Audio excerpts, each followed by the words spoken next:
오늘 말씀은 소망에 관한 이유를 묻거든이라는 말씀을 가지고 은혜를 나누고자 합니다. 그리스도인은 세상에 살지만 세상과 다르게 사는 사람이 그리스도인입니다. 그리스도인은 세상 사람들은 자신의 이익과 자신의 명예와 자신의 부귀를 위해 살아가지만 그리스도인은 예수 그리스도 안에서 예수 그리스도를 위해 주와 동행하며 살아갑니다. 왜냐하면 하나님의 뜻대로 사는 것이 하나님께서 우리에게 주신 사명이고 주님이 기뻐하시는 삶이라는 것을 오늘 우리의 마음에 다시 한번 새기기를 간절히 소망합니다. 베드로 사도는 너무 작아요. 베드로 사도는 우리에게 묻습니다. 세상의 고난과 세상의 어려움과 그리고 세상의 모든 상황과 환경 가운데에도 그리스도인에게 고난과 그리고 그리스도인만이 당할 그 두려움과 어려움이 찾아올 수 있다라고 말하고 있는 것이죠. 우리는 종종 의심할 때가 있습니다. 왜 하나님의 뜻대로 살아가려고 하는 자들에게 고난이 있을까? 왜 하나님의 뜻대로 순종하려는 자들에게 고난이 찾아올까라는 생각이 들 때가 있습니다. 그런데 오늘 13절, 14절 말씀을 한번 자세히 보십시오. 이렇게 말씀하십니다. 또 너희가 열심으로 선을 행하면 누가 너희를 행하리요? 그러나 의를 위하여 고난을 받으면 복 있는 자니 그들이 두려워하는 것을 두려워하지 말며 근심하지 말라라고 말합니다. 주님을 위해 주님과 함께 살아가다가 고난 당하는 것을 두려워하지 말라라고 말씀합니다. 왜냐하면 의를 위해 살다가 당하는 고난은 그것이 복이라고 성경이 말하기 때문인 것이죠. 마태복음 5장 11절에도 이렇게 말씀하고 있습니다. 예수님께서 나로 말미암아 너희를 욕하고 박해하고 거짓으로 너희를 거슬러 모든 악한 말을 할 때에는 너희에게 복이 있느니라. 예수님과 동행하며 신앙생활을 하며 예수님 때문에 고난받고 예수님 때문에 비난받는 모든 것들을 주님께서 복이 있다라고 말씀하십니다. 왜냐하면 의를 위해 받는 고난에는 하나님의 계획하심이 있고 하나님의 인도하심이 있고 하나님께서 함께하심이 분명히 함께하고 있다는 것을 성경이 말해주고 있기 때문입니다. 악한 일 때문에 당하는 고난, 나의 욕심이 잉태하여 만드는 고난, 이것은 하나님의 의도와 하나님의 계획이 있지 않지만 우리가 신앙을 지킴으로 우리가 더 의롭게 살려고 선하게 살려고 예수님 닮아가려고 하나님 닮아가려고 힘쓰고 애쓰며 세상에서 당하는 고난 가운데에는 하나님께서 함께 하시고 하나님의 계획하심과 하나님의 인도하심이 그 가운데 분명히 있다는 것을 다시 한번 믿으시길 바랍니다. 그러면서 15절, 16절 말씀이 오늘 말씀의 핵심 구절입니다. 다시 한번 우리 같이 한번 읽어볼까요? 15절, 16절입니다. 시작. 너희 마음에 그리스도를 주로 삼아 거룩하게 하고 너희 속에 있는 소망에 관한 이유를 묻는 자에게는 대답할 것을 항상 준비하되 온유와 두려움으로 하고 선한 양심을 가지라. 여기까지입니다. 이 15장 15절부터 16절 전반부까지의 말씀이 전도에 관한 말씀입니다. 너희가 전도할 때에는 이렇게 하라는 거예요. 첫 번째 무엇입니까? 너희 마음에 그리스도를 주로 삼아 거룩하게 하고, 그러니까 전도는 우리가 입술로 고백하는 것이 아니라 그에 앞서서 우리의 삶에 예수 그리스도가 구주이심을 보여주는 것, 우리가 예수 그리스도를 구주로 섬기고 그리고 예수 그리스도와 함께 거룩한 삶을 살아가는 것. 거룩하게 산다는 것은 예수님을 닮아가는 삶입니다. 하나님을 닮아가는 삶입니다. 우리가 그리스도인인데 세상 사람들이 보기에 저 사람은 마음의 중심에 항상 예수님이 있어. 저가 말할 때마다, 저가 행동할 때마다 우리와는 다른 무언가가 있어 라고 세상 사람들이 느낄 수 있어야 한다는 것이죠. 왜냐하면 우리는 그들과 가치관이 다르기 때문에, 우리는 저들과 바라보는 곳이 다르기 때문에 우리의 삶이 먼저 바뀌는 것이 전도의 시작이라고 성경은 우리에게 분명히 말씀하고 있는 거예요.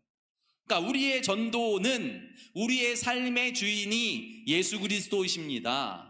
그리하여 나의 삶이 예수 그리스도처럼 바뀌어가고 있습니다. 예수님을 닮아가고 있습니다. 하나님처럼 변하고 있습니다. 라고 내 삶이 변하는 것이 전도의 시작이다 라고 오늘 베드로 사도는 우리에게 분명히 말씀하고 있습니다. 그렇게 살아갈 때에 어떤 일이 벌어집니까? 15절 말씀 보십시오. 너희 마음에 그리스도를 주로 삼아 거룩하게 하고 너희 속에 있는 소망에 관한 이유를 묻는 자에게는 대답할 것을 항상 준비하되. 그러니까 우리가 세상에서 세상 사람들과 다르게 살 때에 우리의 삶을 묻는 자가 생겨나게 된다는 거예요. 이게 전도라는 것이죠. 우리의 삶이 그 고난 가운데 너는 어떻게 그렇게 살아갈 수 있어? 너의 이전의 삶, 예수 그리스도를 만나기 전의 삶, 교회를 다니기 전의 삶을 내가 너무 잘 아는데, 내가 너의 친구인데 너의 말과 너의 행동이 왜 이렇게 달라졌어? 라고 묻는 사람이 생겨나게 된다는 것이죠.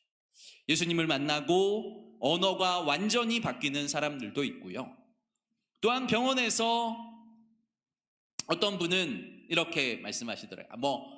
암 검사를 맡았대요. 그러니까 암일 수도 있고 아닐 수도 있는데 전혀 두렵지 않더라는 것이죠. 왜냐하면 하나님께서 어떠한 상황에서도 함께 하신다는 확신을 가지고 있었기 때문에 암을 검사하고 결과를 앞둔 상황에서도 자기는 두렵지 않았다라고 말씀하시더라고요.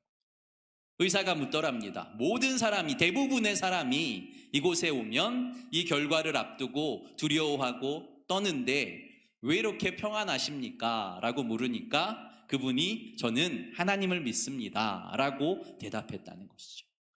세상 사람들이 이 정도 상황이면 분명히 절망할 텐데, 저 정도 상황이면 삶이 피폐해지고 나락으로 내려가고 분명히 우울증이 찾아올 텐데 왜 저 사람은 더욱 두려움이 아니라 담대함으로, 기쁨으로, 감사함으로 저의 마음 가운데 평안과 기쁨의 삶이 있지라는 의문을 가지게 되고 그것을 묻는 자들이 생겨나게 된다는 것이죠.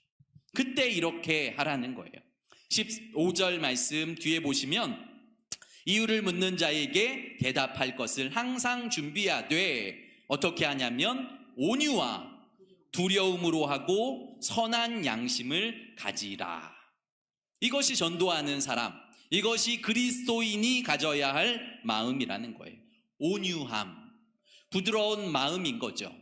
그 세상 사람들이, 악한 사람들이 우리에게 질문해 올 때 나도 하나님을 믿기 전에, 나도 예수 그리스도를 인격적으로 만나기 전에, 나도 진짜 말씀이 내 안에서, 성령이 내 안에서 역사하기 전에 나도 저들과 같았음을, 나도 저들보다 더한 자였음을, 나도 죄인 중에 괴수였음을 잊지 않고 묻는 자들에게 온유함으로, 겸손함으로, 그리고 은혜로 다가가야 하는 것이 우리의 자세라는 것을 잊지 마시길 바랍니다.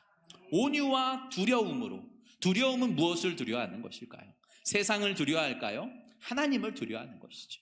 우리의 삶의 주인이신 하나님, 이 모든 인생의 풍랑과 파도도 잠잠하게 하실 하나님, 유일하신 하나님을 두려워함으로 우리가 주님, 우리의 입술에 전도할 말을, 우리의 입술에 전할 말을 성령으로 말미암아 말하게 하소서라고 주님을 구하고 날마다 주님을 찾고 주님이 주시는 응답을 받는 우리의 모습이 있어야 한다는 것이죠. 그러면서 마지막으로 이렇게 말합니다. 선한 양심을 가지라. 그리스도인은 선해야 합니다. 아까도 선한 데는 지혜롭고 악한 데는 미련하라, 이런 찬양이 있잖아요. 이런 찬양처럼 우리 그리스도인은 선해야 한다는 것이죠. 세상은 어떻게 해서든 자신의 욕심과 욕망을 채우기 위해서 불법을 저지르고 악함을 저지를지라도 그리스도인은 하늘에 우리의 소망을 두고 하나님의 의로움을 닮아가며 우리는 선하고 온전하고 정직하고 진리 가운데에 거해야 저들이 나와 다르네, 저들의 삶은 나와 분명히 다르네 라는 마음과 느낌을 가지게 되고 그때 우리에게 질문하게 된다라고 말씀하고 있는 것입니다. 전도는 자신의 삶으로, 자신의 온 마음으로, 자신의 온 삶으로 하는 것이다 라고 말하죠. 16절 선한 양심을 가지라. 이는 그리스도 안에 있는 너희의 선행을 욕하는 자들로 그 비방하는 일에 부끄러움을 당하게 하려 함이라. 아멘. 선행을 욕하는 자들도 있다는 거예요. 자기들이 악한데 악한 곳에서 선하게 살려고 하는 사람은 비난을 당합니다.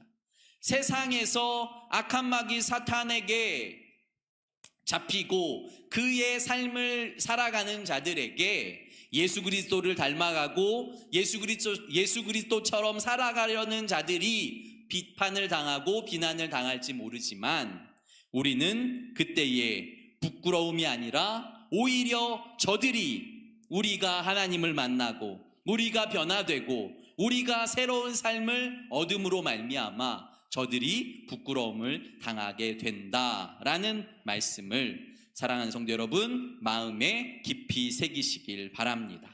우리 마지막 17절 말씀 읽겠습니다. 17절입니다. 시작. 악을 받는 것이 하나님의 뜻일진데 악을 행함으로 고난을 받는 것보다 나으니라.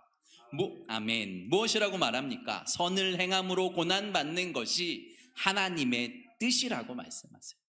우리가 주를 위해 살아가는 것, 주님을 닮아가면 닮아갈수록 세상에서는 고난을 받는 것이 하나님의 뜻이라는 거죠.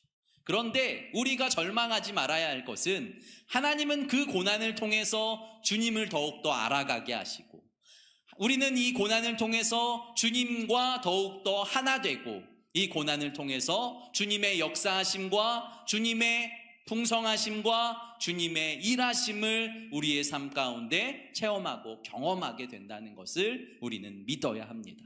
그러므로 그리스도인은 주님이 살아계신 것과 그가 그를 믿고 따르는 자들에게 상 주시는 자심을 믿고 주님의 나라와 의를 위해 오늘도 살아가는 귀하고 복된 한 사람을 주님께서는 찾고 구하신다는 것을 사랑하는 성도 여러분 믿으시길 바랍니다. 초대교회의 성도들, 지금 베드로전서의 상황이 초대교회의 성도들의 어려움을 말하고 있습니다. 그들이 세상에서 고난을 당하고 세상에서 비난을 당하고 세상에서 배척을 당할지라도 그 고난에는 하나님의 계획하심이 있어, 하나님의 섭리하심이 있어, 하나님이 그 모든 일을 알고 계시고 그 가운데 일하고 계셔. 지금도 우리에게 똑같이 말씀하십니다. 예수 그리스도를 믿으면 주님을 닮아가야 하고 이전의 나의 삶이 바뀌어야 하고 이전의 나의 언어와 나의 삶의 습관들이 바뀌어서 예수님을 닮아갈 때에 우리에게 소망에 관해 묻는 자가 있거든 대답할 것을 준비하라는 거죠. 야, 하나님은 어떤 분이야? 네가 믿는 하나님은 도대체 어떤 분이야? 왜 예수님이 우리의 구원자야? 왜 예수님이 십자가에서 죽으시고 부활하셨고 너희들도 구원받는다고 죽음 이후에 또 다른 삶이 있다고 왜 말하는 거야? 묻는 자가 있거든. 우리는 말씀을 읽고 묵상하며 하나님 앞에 온전히 진리 안에 우리가 서 있을 때 그 말씀에 대답할 수 있다는 것을 기억하시고, 기도와 말씀과 그리고 성령으로 하나님과 함께 되는 것에 날마다 힘쓰시고, 그리고 우리의 삶으로 주님을 증거하시는 사랑하는 성도 여러분들 되시길 예수 그리스도 이름 축복합니다. 기도드리겠습니다. 거룩하고 존귀하신 아버지 하나님, 우리에게 소망에 관한 이유를 묻거든 이라고 주님께서 말씀하십니다. 그러한 일이 생겨날 것이라는 것이죠. 그런데 우리가 세상과 다르게 살아야 합니다. 세상과 다르게 행동해야 합니다. 두려움이 아니라 주님이 주시는 평안, 아버지 하나님 절망이 아니라 주님이 주시는 소망을 우리 안에 품게 하시고, 오직 살아계신 하나님을 찬양하며 하나님을 높이며 주님과 동행하는 우리 성도들의 삶이 되게 하시고, 의를 위해 받는 고난이 복이라는 것을 잊지 않고 그 복된 길을 살아가고 그 복된 길을 걸어갈 수 있도록 축복하여 주시옵소서. 사랑 많으신 예수님 이름으로 감사하며 기도드립니다. 아멘.